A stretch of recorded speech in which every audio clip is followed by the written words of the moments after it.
آج کے نئے ویڈیو میں آپ کو دل کے گہرائیوں سے خوش آمدید کہتے ہیں۔ آج کا سب سے بڑا سوال، کیا کرپٹو کی کمائی جائز ہے یا ناجائز ہے، اور مختلف مسائل کا حل، اور مفتی طارق مسعود اور مختلف علماء کے جوابات۔ چند منٹ کی ویڈیو ہے، زندگی کے مسائل کا حل ضرور سنیں۔ کیا دل میں ارادے سے طلاق ہو جاتی ہے؟ اگر دل میں ارادہ کر لیا کہ میں یہ کام کروں تو مجھ پر میری بیوی حرام ہو جائے گی، اور وہ کام غلطی سے کر لیا جائے تو کیا بیوی حرام ہو جائے گی؟ عادل صاحب ریاض سے۔ نہیں جناب، دل میں ارادہ کرنے سے طلاق نہیں ہوتی، طلاق کے لیے زبان سے الفاظ نکالنا ضروری ہے۔ اگر آپ نے زبان سے یہ الفاظ کہے کہ میں نے فلاں کام کیا تو مجھ پر بیوی حرام ہے، اور پھر آپ نے فلاں کام کر لیا تو بیوی واقعی حرام ہو جائے گی، نکاح ٹوٹ جائے گا، ایک طلاق ہوگی اور نکاح ختم ہو جائے گا آپ کا، اس سے دوبارہ نکاح کرنا پڑے گا۔ تو اس لیے ایسی باتیں سوچنی بھی نہیں چاہیے، جو سوچتا ہے زبان پہ بھی وہی لاتا ہے، لیکن زبان سے ادا کرنا ضروری ہے۔ کرپٹو کرنسی سے پیسے کمانا جائز ہے یا نہیں؟ کیا کرپٹو کرنسی جائز ہے؟ کچھ پیسے پے کر کے اسے خریدا جاتا ہے، پھر اس کی ویلیو بڑھتی رہتی ہے اور اسے بیچ کر نفع کمایا جاتا ہے، کیا یہ جائز ہے یا نہیں؟ داؤد کراچی سے۔ دیکھیں، اس بارے میں علماء کے رجحانات ہیں، میرا بھی رجحان ہے، لیکن فتویٰ نہیں ہے ابھی کسی بات پر، لہذا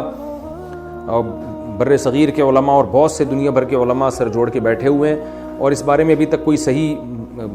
مستند رائے سامنے نہیں آئی ہے، تو ہماری بھی اس بارے میں خاموشی ہے۔ اس کی وجہ یہ ہے کہ جلدی کسی بات میں فتویٰ نہیں دینا چاہیے،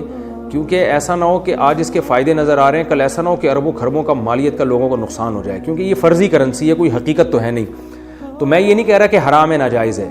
لیکن ہم جائز کہنے میں بھی توقف کر رہے ہیں، اور جن ملکوں نے اس کو کی قانونی اجازت دی ہے نا، انہوں نے بھی اس کو ایک کرنسی کے طور پہ، جہاں تک میری معلومات ہے میں وہ بتا رہا ہوں آپ کو، اگر یہ آج کی تاریخ میں ہو سکتا ہے یہ ریسرچ چینج ہو چکی ہو تو ایک الگ بات ہے، اب تک جو میری معلومات ہیں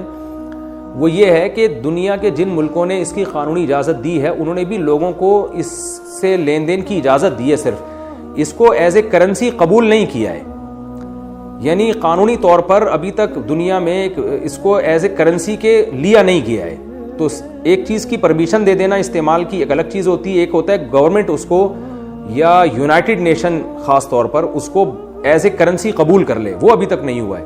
تو جب تک یہ ایز اے کرنسی اس کو قبول نہیں کیا جاتا تو علماء اس بارے میں خاموش ہیں، نہ تو ہم اس کے ناجائز ہونے کا فتویٰ دے رہے ہیں، نہ جائز ہونے کا، اور مشتبہات میں سے، اور مشتبہات کا حکم یہی ہے کہ اس میں احتیاط کے پہلو کو ترجیح دینی چاہیے، خاص طور پر اس میں اتار چڑھاؤ بہت زیادہ ہے، آپ کروڑ پتی بھی ہو سکتے ہو تو آپ کا دیوالیہ بھی ہو سکتا ہے سیکنڈوں کے اندر، تو اس لیے ہم اس بارے میں خاموش ہیں۔ وجہ اس کی ہے کہ جو بھی ماہرین ہیں، خاص طور پہ جو جامعۃ الرشید جن سے میرا تعلق ہے، ان کے جو بڑے بڑے مفتیان کرام ہیں، وہ ابھی تک انہوں نے بہت گہرائی میں گھس کے اس کی تحقیق کی ہے، تو وہ ابھی تک اس بارے میں کوئی رائے ان کی سامنے نہیں آئی ہے۔ رجحانات ہیں، کسی کا رجحان ہے کہ جائز ہے، کسی کا رجحان ہے کہ ناجائز ہے، لیکن فتویٰ ابھی تک کسی نے نہیں دیا اس بارے میں۔ اب ڈاکٹر ذاکر نائک کا جواب سنیں۔ اگر آپ اس چینل پہ نئے ہیں تو میری چھوٹی سی گزارش ہے، ہمارے چینل کو سبسکرائب کیجئے تاکہ آنے والی اس طرح کی ویڈیو آپ تک جلدی پہنچ سکے۔ بھائی صاحب نے پوچھا کہ کرپٹو کرنسی میں ٹریڈ کرنا حرام ہے کہ حلال ہے؟ اس کے اندر علماء کا اختلاف ہے، اس میں علماء کا اختلاف ہے، لیکن اکثر علماء کہتے ہیں احتیاطاً اس میں نئے ڈیل کرے تو اچھا ہے۔ کرپٹو کرنسی چاہے بٹ کائن ہو، تو اکثر علماء کہتے ہیں کہ کوئی علماء نے یہ نہیں کہا کہ حرام ہے، لیکن کیونکہ اختلاف ہے اور ہمیں پتہ نہیں ایکچولی کتنا یہ کریکٹ ہے، اسی لیے علماء کہتے ہیں کہ احتیاط لیجئے، اگر اس کے اندر انوالو ہونے سے پرہیز کریں گے تو صحیح ہے۔ جو ملیشیا بھی ایک ملک ہے جس میں کافی ایڈوانسمنٹ ہے، تو شیخ داؤد بکر آج کی دنیا میں مفتی تقی عثمانی اسلامک اکنامکس میں نمبر 1 ہے، نمبر 2 ہے داؤد بکر۔ تو ملیشیا میں ریسرچ کیا گیا اور جو میرے علم میں ہے وہ کہتے ہیں کہ اگر کرپٹو کرنسی اس شرائط کے اوپر ہے اور یہ ہو سکتا ہے تو حلال ہے۔ یہ شیخ داؤد بکر نے فتویٰ دیا،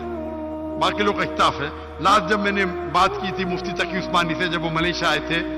تقریباً 1.5 یا 2 سال پہلے، تو انہوں نے بھی یہ کہا تھا کہ ابھی مجھے پتا نہیں کیونکہ تحقیق ہو رہی ہے، فتوے چینج ہو سکتے ہیں، تو انہوں نے مجھ سے کہا تھا کہ ابھی تک اس پہ ایڈوانس میں نہیں ہو سکا تو پرہیز کرنا بہتر ہے. اور اکثر علماء یہ کہتے ہیں جو میرے علم میں ہیں، شیخ داؤد بکر جو ملیشیا کے ہیں، انہوں نے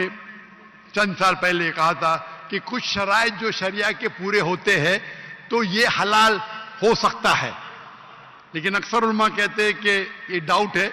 اس سے پرہیز کرے تو بیٹر ہے. Hope the answers the question.